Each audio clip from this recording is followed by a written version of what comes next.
tampaknya, dan pulang mereka dianggap malapetaka. Dan kepergiannya dari kita dipandang sebagai kehancuran, namun mereka berada dalam ketentraman.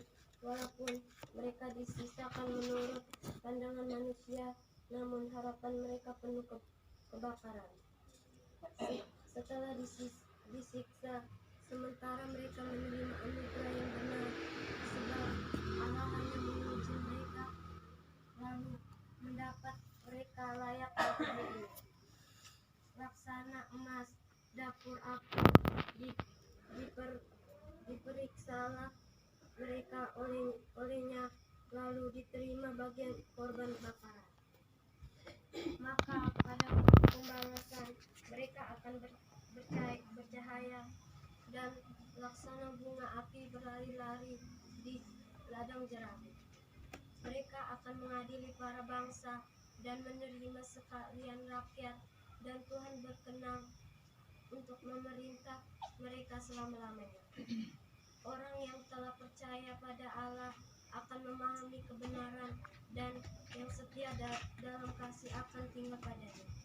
Demikianlah Injil Tuhan. Syukur kepada Allah. Bahagia manusia yang hidup melihat hatinya, yang mendengar sabda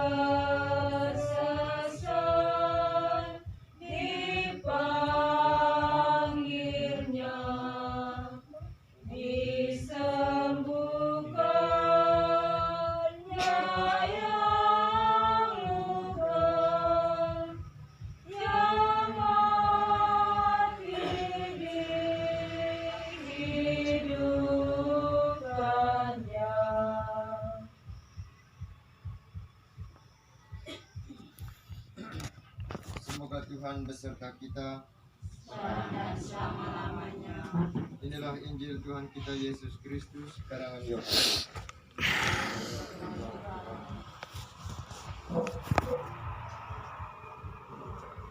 Semua yang diberikan Bapa kepadaku akan datang kepadaku, dan barang siapa datang kepadaku, ia tidak akan kubuang.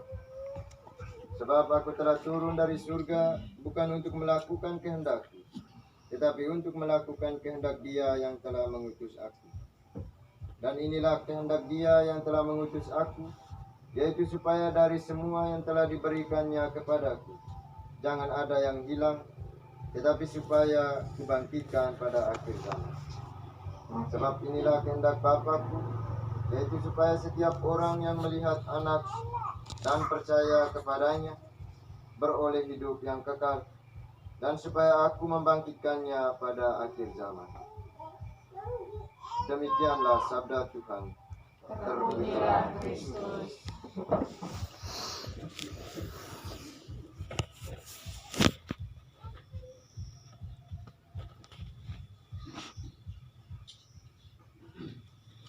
Selamat malam Bapak Mama, kakak adik, saudara-saudari yang dicintai dan mencintai Tuhan.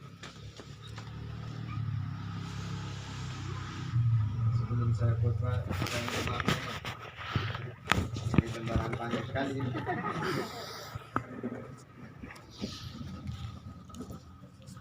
Tidak ada keabadian dalam hidup manusia. Hanya bersama Tuhan manusia mencapai keabadian.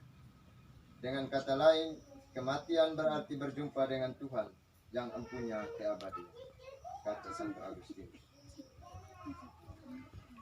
Sebagai orang beriman, kita seharusnya tidak perlu memiliki ketakutan yang berlebihan dalam menghadapi kematian. Tuhan Allah sudah mengatur jalan hidup kita masing-masing, terutama bahwa pada saat yang tepat kita akan kembali kepadanya. Tuhan Yesus berkata, semua yang diberikan Bapa kepadaku akan datang kepadaku, dan barang siapa datang kepadaku, ia tidak akan kubuang. Perkataan Tuhan Yesus ini sangatlah jelas bahwa kita semua adalah ciptaan yang mulia dari Tuhan. Kita adalah milik Bapa di surga, dan kita adalah milik Bapa di surga, dan Dia dengan kasih karunia-Nya memberikan kita kepada Yesus putranya untuk menebus dan menyelamatkan kita. Yesus sendiri menerima kita apa adanya. Dia tidak akan membuang kita karena Dialah adalah kasih. Kematian secara rohani adalah kita datang kepada Yesus dan Ia menerima kita apa adanya.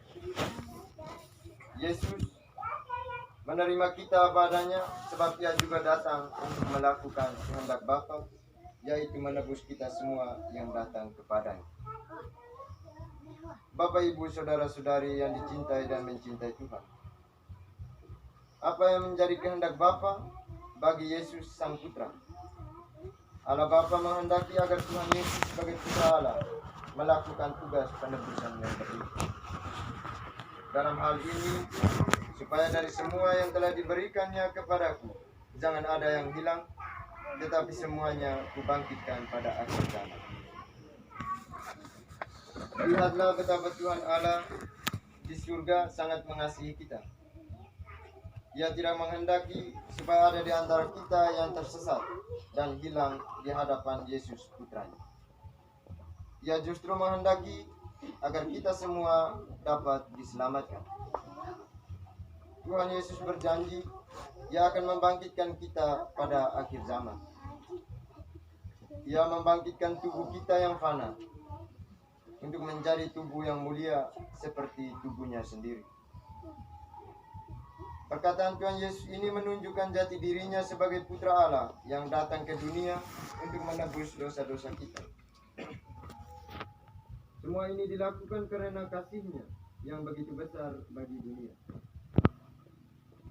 Yesus berkata kepada Nikodemus, karena begitu besar kasih Allah akan dunia ini, sehingga Ia telah mengaruniakan anaknya yang tunggal, supaya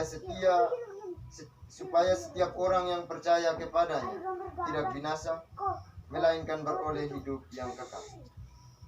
Sebab Allah mengutus anaknya ke dunia ini bukan untuk menghakimi dunia, melainkan untuk menyelamatkannya oleh Dia. Santo Paulus dalam bacaan mengatakan, dan penghargaan tidak akan mengecewakan, karena kasih Allah telah dicurahkan di dalam hati kita oleh Roh Kudus yang telah dikaruniakan kepada kita. Roh Kudus dikaruniakan kepada kita oleh Allah Bapa melalui Yesus Putranya, supaya kita benar-benar mengalami keselamatan dan kehidupan kekal. Tuhan Allah Bapa mengaruniakan keselamatan kepada kita melalui pengorbanan Yesus Putranya. Ia merelakan dirinya untuk wafat bagi manusia yang durhaka karena dosa. Kematian Yesus Kristus membenarkan orang-orang berdosa.